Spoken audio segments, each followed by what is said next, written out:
Trevor, for making time to speak to us. Let's begin from the very first months of COVID-19. What did you as dental surgeons, go through? So, I think it was around, should have been around March, around Feb actually, late Feb. That's when the information was really filtering through. And there was a lot of information now coming in from the American Dental Association. They were already making guidelines. They were telling their dentists to take extra precaution. So now the dentists here were a bit back-footed because we hadn't yet reported severe cases. So we were still in that state of confusion. We did not know how to progress yet.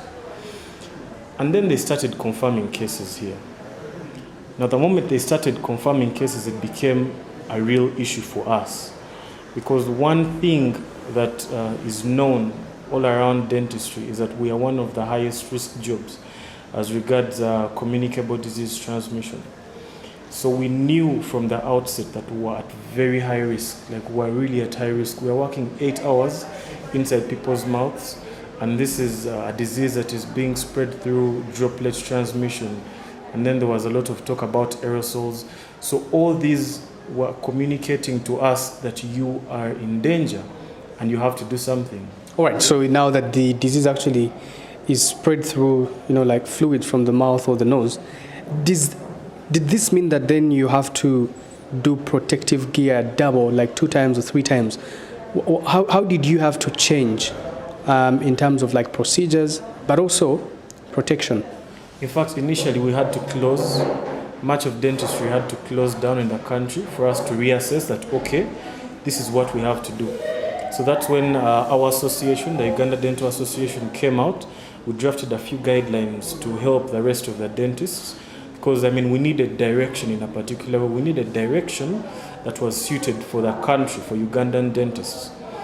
And some of the things that were there included determining which cases should be worked on. Because you see, it's not just enough to wear protective equipment. People in the developed world wore protective equipment and they still got infected. So we had to think of other ways of reducing our risk. And so we had to say, okay, do we have to see every patient? And the answer was no. Some patients would have to be postponed. Emergencies would have to be dealt with. Okay, that's how we decided to break down the whole system of patients. But does that control the disease from spreading to the dental surgeons though? Because you could have actually sent away one without the disease and allowed in someone with an emergency, but then they're the ones that are infected. So how did you then have to juggle, or reducing numbers alone was enough? Granted, it doesn't guarantee that you're not going to get infected, yeah? But it's reducing the risk. You want to reduce your exposure as much as possible, at least until we're ready. So that's why at this particular time, things are a bit different. The way dentist operatories are running now have changed because we now understand infection control at a whole new level.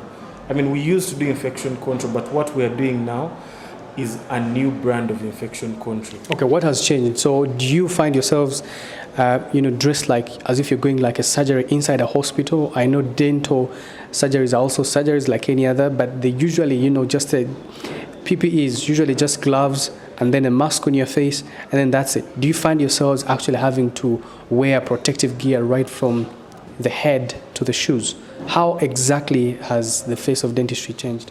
In fact, masks alone would not be enough at this point. So that's why we have visors that we have to wear. Okay, you find in some places we're wearing full-blown gowns, like a whole gown to cover you up.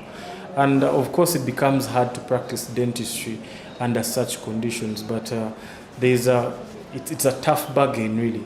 So you find that the things we are dressing in have changed. How often we are changing our vestments has to change. For example, masks. Initially, you'd wear one mask the whole day, but now you want to switch the masks as much as possible. Okay, you have to switch gloves like 2 or 3 times on a single patient. Okay, if you're wearing a gown, you have to take it off every time you see a new patient. You have to take it off. You have to clean the chair like 3 times as importantly as used to clean it before. What about the disposable instruments? So I understand that actually for surgery, you almost use similar equipment for different people. Yes, and did you find yourselves having to import in new equipment, or you have to sterilize and sanitize? Then if you sanitize, then you can't put an equipment inside someone's mouth. So one of the things that we do is using an autoclave to sterilize. We actually call it sterilization because it kills everything. But we now had to find new things. So you find that using disposable instruments where necessary is actually an advantage. Use one thing one time, dispose of it, as opposed to using it and then having to clean it. The longer someone is in contact with it, okay, the higher the chances that, okay, you could get infected from it. So use it once, dispose of it where possible. Masks, mirrors, probes, hand pieces, okay, there are some disposable things that we just had to bring in. And that means now cost of operation are going to skyrocket. The cost of treating a single patient triples overnight, because now you're trying to keep yourself safe and you're trying to protect the patient. You do not want them to say, I got infected from the dentist's place. Okay, and then when you shut down the people who were actually ordering for these services to be mobile, but then we know that movements are restricted. At the same time, moving from one place to another, you don't know who you're going to infect or who is going to infect you. And I think that's why there was that's why the system didn't grow very much when it came to mobile dentistry. In that sense, it did not grow too much. The challenges were too many. There were really too many. I mean, how many Ugandans would be able to afford calling up an ambulance just to treat them for their tooth? So the costs were very high. So while it was done in a few places for a while, we realized that we actually had to find other ways to lessen those costs, because the burden is going to the patient. So in as much as we need to get the services to the patient, we need to find a way to lessen that burden. And that's where the internet comes in.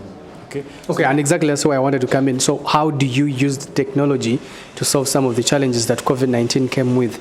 Did you find yourselves, for example, in need of mobile applications where someone just uses a mobile application to set an appointment as opposed to just frequenting the dentist, or even just telling signs and symptoms and say, this is an emergency case, this is not, using technology?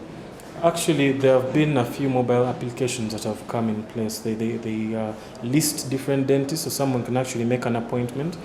But there's another way. We've tried to really use Facebook, at least where I work. We use Facebook a lot to do consultations. So it's as simple as communicating with someone via Messenger, and they send you a picture. So someone has a complaint, doctor, I have a problem here, send me a picture. They take a picture, they send it to you. You give them instructions there and then. This is what is wrong, this is what can be done, this is what can be done. Of course, it's limited, okay? There are limitations. We cannot diagnose everything that way. Some things require you to actually be in. But we are sure that in that way, at least 50% of the cases we get can actually be managed in a remote way. And I think that creates avenues for growth, because out there, teledentistry is a whole field. And here it's still just growing.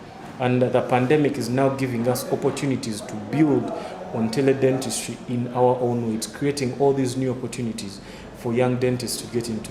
And then lastly, the prices skyrocketed. What was the cause of this? Is it because there was so much demand and the supply was limited during the lockdown for the 6 months? Why exactly have the prices skyrocketed? And to what percentage? That is one of the reasons. I mean, a box of face masks used to cost 15,000. At some point, it was as high as 80,000. And these are things you can't do without. Gloves used to go for 7,000. We buy them at 30,000 now. I mean, that's like 4 times. Okay, so if the cost of treating a patient goes up 4 times, then the patient is going to have to pay a certain percentage higher. Of course, we do not shoot all the prices at once, but the patients have to understand that, okay, something is not as cheap as it used to be. Okay, and that's why now we're trying to have packages available to patients. Find ways of making it more affordable. Are they going to pay in installments? Are you going to give them a family package that, okay, your family will pay this and will cover this, and this, okay? So we're trying to find now new ways of allowing people to afford dental treatment in a situation like this where everything is expensive. Okay, thank you very much, Trevor.